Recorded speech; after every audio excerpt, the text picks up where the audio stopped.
La pandemia. La pandemia, como transformación del futuro, de acuerdo a lo que hemos hablado esta noche aquí en el programa, es el hecho que viene a cambiar todas las previsiones.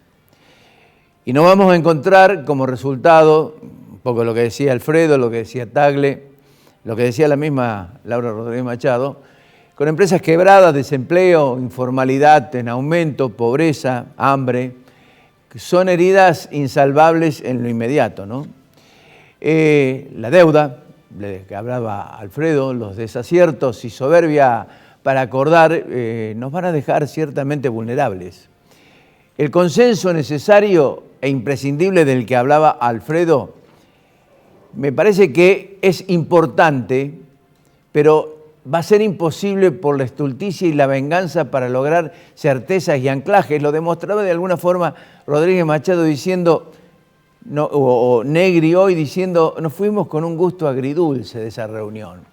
Entonces todo es imposible porque aparece el odio serial que el presidente dice atacar y que se termina cobijando en los nidos de la vicepresidente.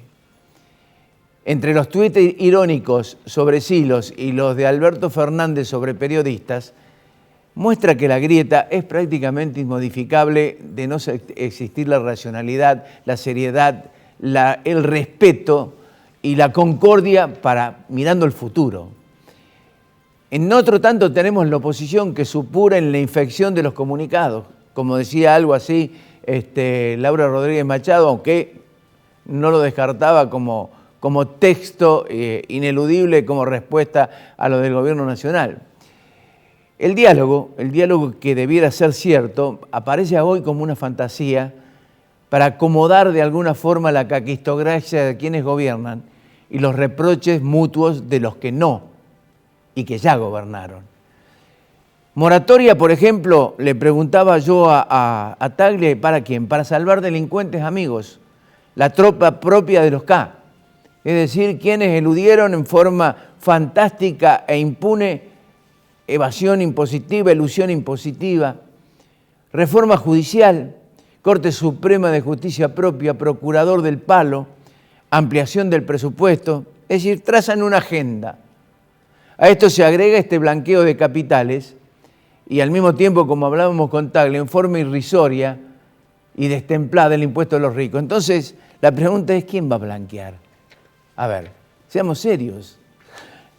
Y hay distorsiones que se agregan al desempleo, a la caída de ingresos, a la informalidad creciente, al hastío social. Lo decía Alfredo Blanco, van a venir las paritarias después de todo este tema. Van a aparecer las paritarias y van a aparecer los sindicatos queriendo recomponer el salario social. Aquí en Córdoba tenemos el conflicto entre la UTA y el gobierno municipal, que no quieren acceder a cobrar el 88% de sus sueldos. Y eso se va a prolongar en el tiempo.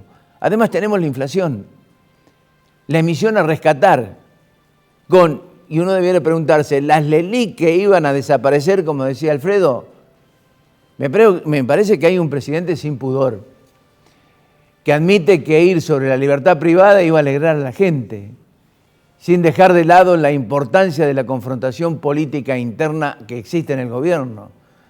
Como decía Rodríguez Machado, Alberto Fernández está acorralado por la Task Force de los K. Está acorralado concretamente con eso, con la Task Force de los K, que prefieren en muchos casos sostener los desvaríos ideológicos de Cristina Fernández de Kirchner. Ese sostén a la vacilación moderada del presidente de la Nación. Alberto Fernández sube un escalón y baja dos. Intenta arreglar la deuda y busca ayuda exterior. Pero suma adhesiones al Grupo de Puebla y reivindica la morfología ideológica del chavismo. Entonces, ¿en qué estamos?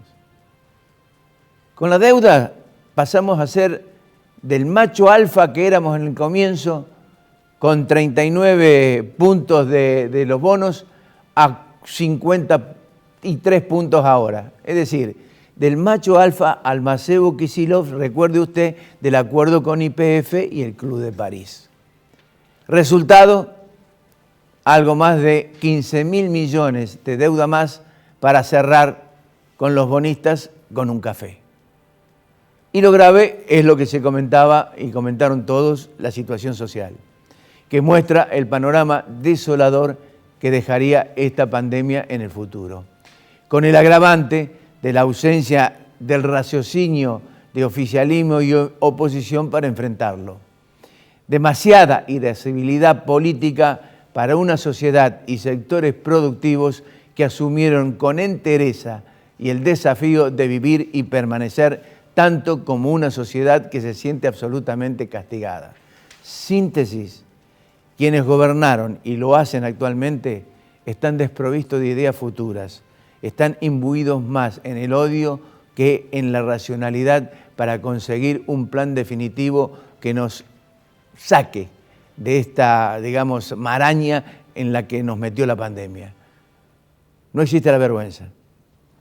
Se ahogan tanto los políticos como quienes son los responsables en contrariedades como venganza, como la conjura política, con la refutación unipersonal o colectivas según les convenga a cada uno de ellos. Esta distracción los obliga a despreciar la importancia de los relieves del suelo a donde se va a asentar el futuro del país que reclamaba Tagle, porque siempre va fuerzas detrás del poder total, buscando enemigos. Esto es histórico en la historia de la República Argentina. Siempre hemos encontrado opositores, enemigos, pero nunca acuerdos. Y todo en aras de una supuesta dialéctica de igualdad, justicia y planteo lo que a mi juicio puede ser un detalle fundamental y a lo que el autor de Días de Ira se transformó en un interrogante. ¿Pueden millones de víctimas inocentes, muy recientes, disuadir a los sacerdotes del fanatismo? Le dejo la conclusión para que usted la saque. Pero eso es lo que está pasando hoy.